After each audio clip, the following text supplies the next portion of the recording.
There you go. We've already climbed 2,000 feet.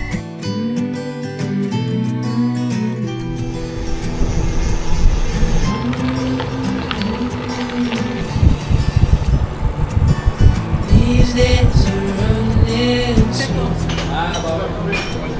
Sunsets and shores far from home. Headlights are shining on the sea.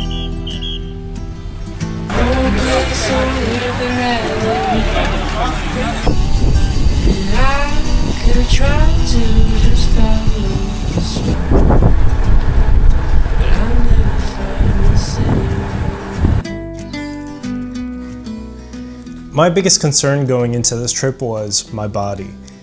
You see, I'm not a strong cyclist by any means, and for me to attempt multiple 50 to 70 mile days with at least 1,500 to 2,000 feet of elevation for where I'm at right now is very daunting. And the trainer doesn't lie, your heartbeat, your power output, all that you can see. And it was clear to me that this trip was going to be physically very difficult.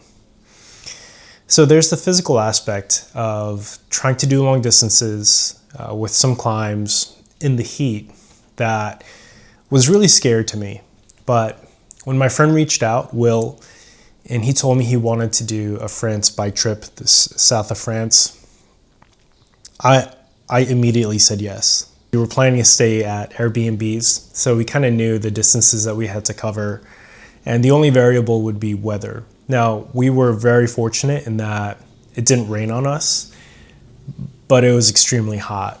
It was 30 plus C or multiple days in a row. Now, going into a trip like this, there are three important factors. First is, of course, your route, which you have time to plan for. Second is your fitness, which you can also kind of work around. And third is your gear.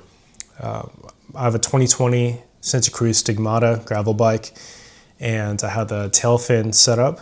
My friend borrowed his bike from Bike Switzerland, which is a bike shop in Geneva here. Wonderful shop with two owners who I can highly recommend.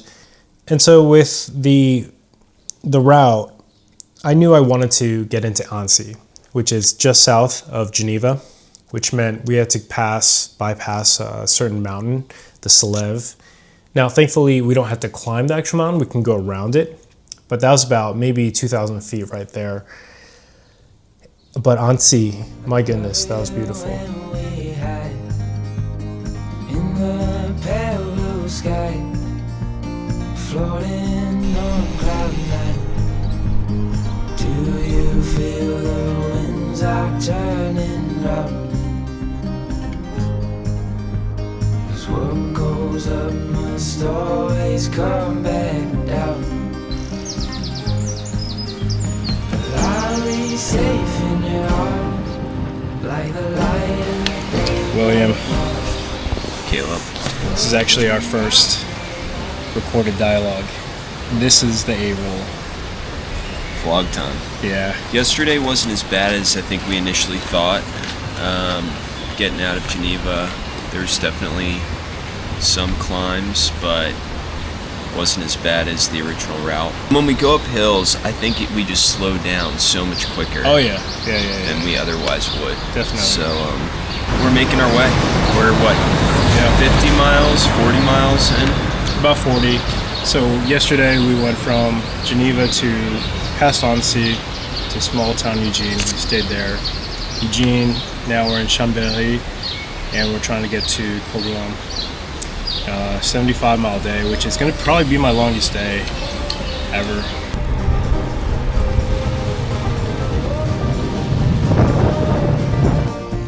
About to climb this. There's a little tunnel that we'll be approaching, but we got to get there first.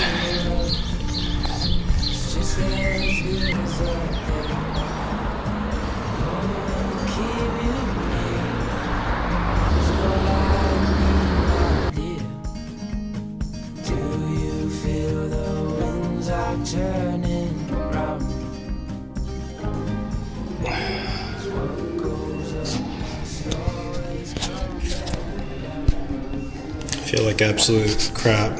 This is day 2, and we accidentally Made it a longer day, a huge climb. And yeah, I don't feel too good. I think Will feels okay. No, he's probably pooped too. I'm gonna buy some steaks and enjoy our evening at Airbnb. But yeah, man, my back killing me. We're almost there though. Today's day 3. Day 3, baby. I feel like we went into it thinking the worst is behind us. That was not the case. I think it took me by surprise too, because like right before then we're driving through this beautiful lake town, you know, that's got shades of Annecy, and then to be smacked in the face with, I think the initial incline was probably 2/3 of a mile, somewhere in that range, but then the entire climb, soup to nuts, to get to the base of the tunnel. You know, that first part was stunning. Just smooth, level paths that either go alongside like a river, a rushing river that's in between these two mountain ranges. But you get, you know, these sweeping farm shots, and you know, you're passing these different towns. What made it different from the US is that we're on a dedicated bike path versus a street where cars, tractors would be constantly passing us. And I think that's what makes it special. Because you can get beautiful views in the States too, I'm sure, if you go out Midwest. Yeah. Or even West Coast, but it's like, it's all to you. It's all for us, just the bike path, which is, it's special. Yeah.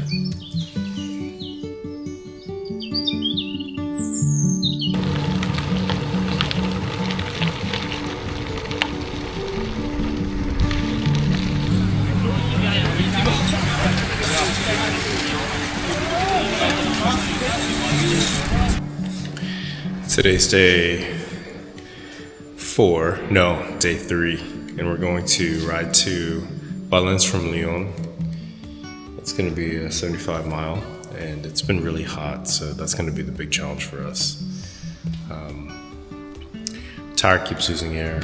Filled it up with sealant right before we left, but maybe there's a big hole, and it's a really old tire set. So yeah, we're sore. Definitely rough with the heat, but it's been amazing. Last night we slept maybe 5 hours or less. Yeah, it was super hot. We're on the top floor of this Airbnb, of this building, near air conditioned, middle of Lyon. It's like, I don't know, it was really hot, but we're grateful to be out here. So far, great experience.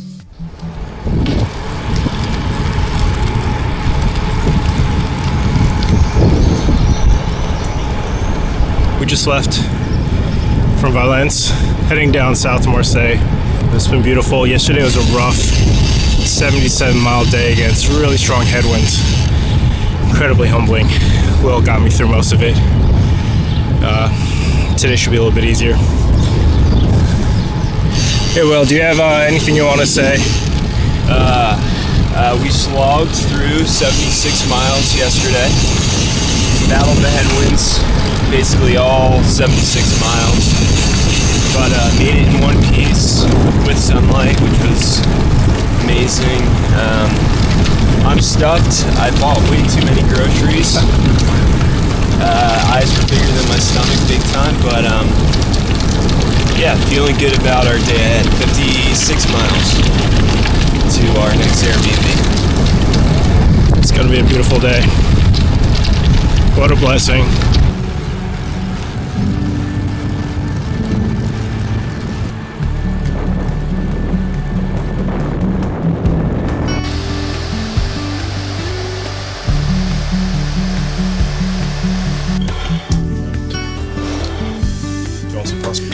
I'll be honest, man.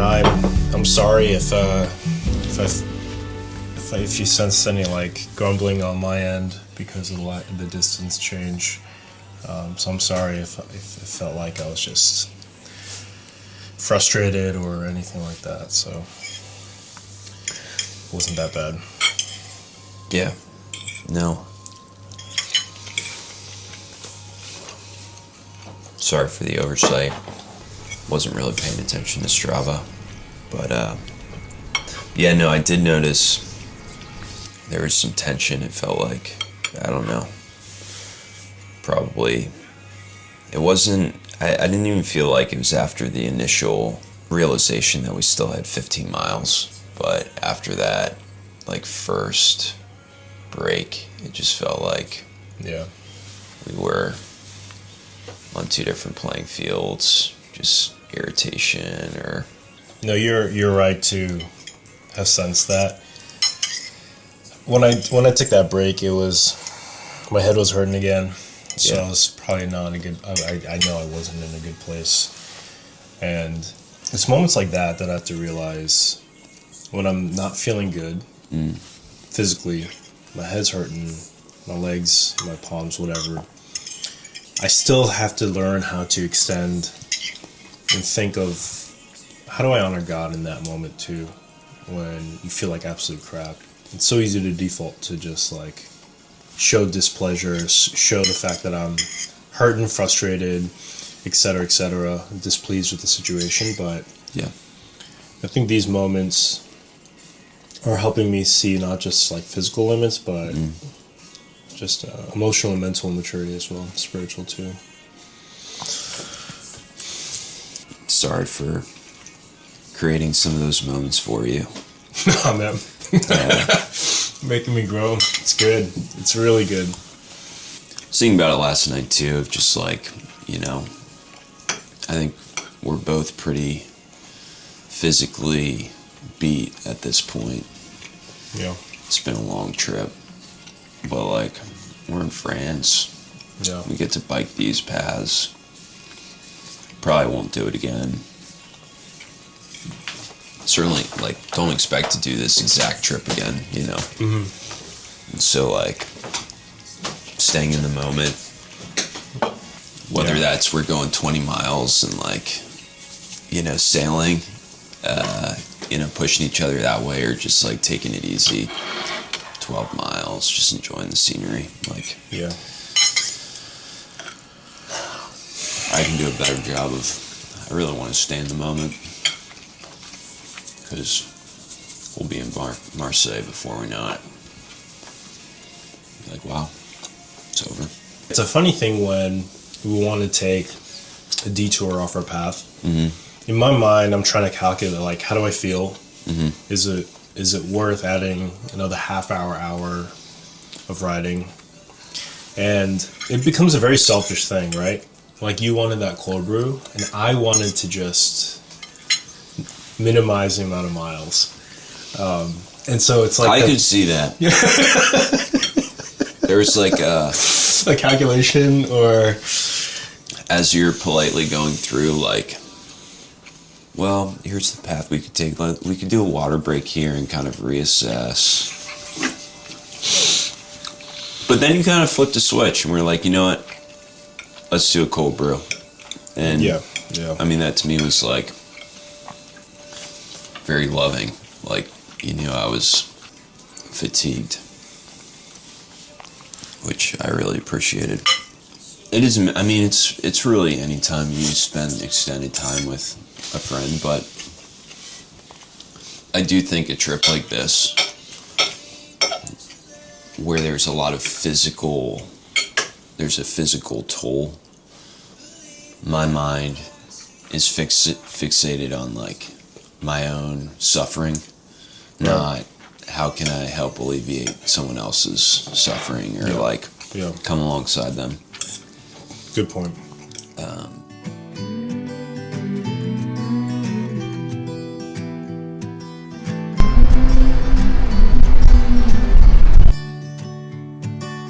These days are running slow. Sunsets and shores far from home. Headlights are shining on the sea. No place on earth I'd rather be. And I could try to just follow the swell, but I'll never find this anywhere.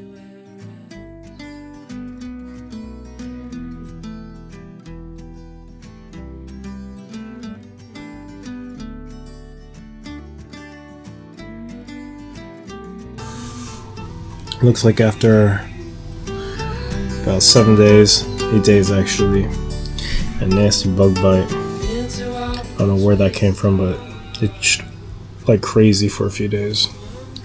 But yeah, that's crazy. My goodness.